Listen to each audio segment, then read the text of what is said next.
Түркістан облысында саяси тұрақтылық жоғарғы деңгейде. Бұл туралы Түркістан облысы қоғамдық даму басқармасының жанындағы ассамблея құрылымдарымен жұмыс істеу бөлімінің басшысы Бақытжан Әшірбаев айтты. Ел ағасының саяси тұрақтылық жөніндегі пікірін алдағы бейнесюжеттен бірге көрейік.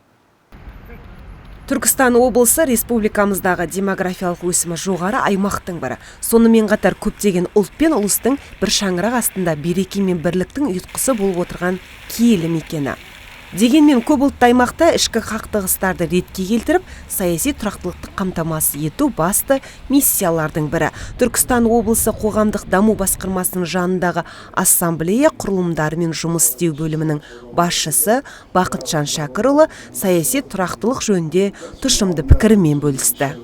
Жұмыстың бірден бір несі жастардың елдің тыныштығы тұрақтылығымен бүгіндегі еліміздегі көп ұлтты мемлекет деп айтамыз. Көп ұлтты мемлекеттің ішінде бүгіндегі ауызбіршілікке ынтымаққа шақыратын бірінші кезекте облысымыздың, бірінші кезекте республикамыздың дамуына ықпал жасай алатын белсенді, білікті, беделді азаматтарға бүгінде дұрыс жол көрсетіп, жастарымызды сол жолмен бүгінде жүруге бағыттаудың бірден бір жолдары деп ойлаймын. Елдің патриоты болу үшін ақшаның керегі жоқ. Осылай деген ел ағасы елім деген ерлердің ерліктерін тілге тиек етті. Мемлекетіміздің тұтастығын берік ету жолында жасалған жұмыстар ешқашан ескерусіз қалмайтынын алға тартқан ол жалынды жастарды бірлік пен ынтымаққа өмір сүруге шақырды. Елдің патриоты болу үшін ол ақша төлеу керек жоқ.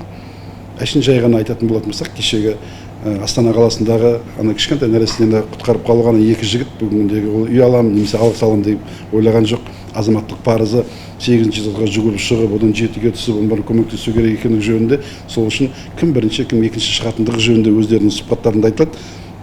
Оны ешкім ойлаған жоқ, оны есептеген жоқ, оны жоспарлаған да жоқ. Бірақ ақыл ойы түзу, елге қызмет жасау, ана баланы құтқарып қалу мақсаты болды.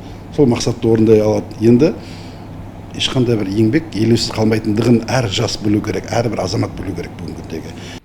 Иә, елім дейтін ер болса, ерім дейтін ел болар. Бұл тәмсілді қазіргі қоғамда жете түсініп келеді. Бақытжан Әшірбаевтың пікірінше қазіргі таңда облысымызда саяси тұрақтылық жоғарғы деңгейде. Мұны облыс басшысының іскерлігімен байланыстыруға болады дейді. Сонымен қатар мемлекеттік қызметші мен халық арасының алшақтығы уақыт өте келе ретке келтірілуде. Бұл дамудың даңғыл жолына түсуде үлкен көмек болмақ. Құрметті Досжан, Айгерім Егізбек, Нұржан Сейдазимов, Сәкен Серқұл, Әділет ақпарат.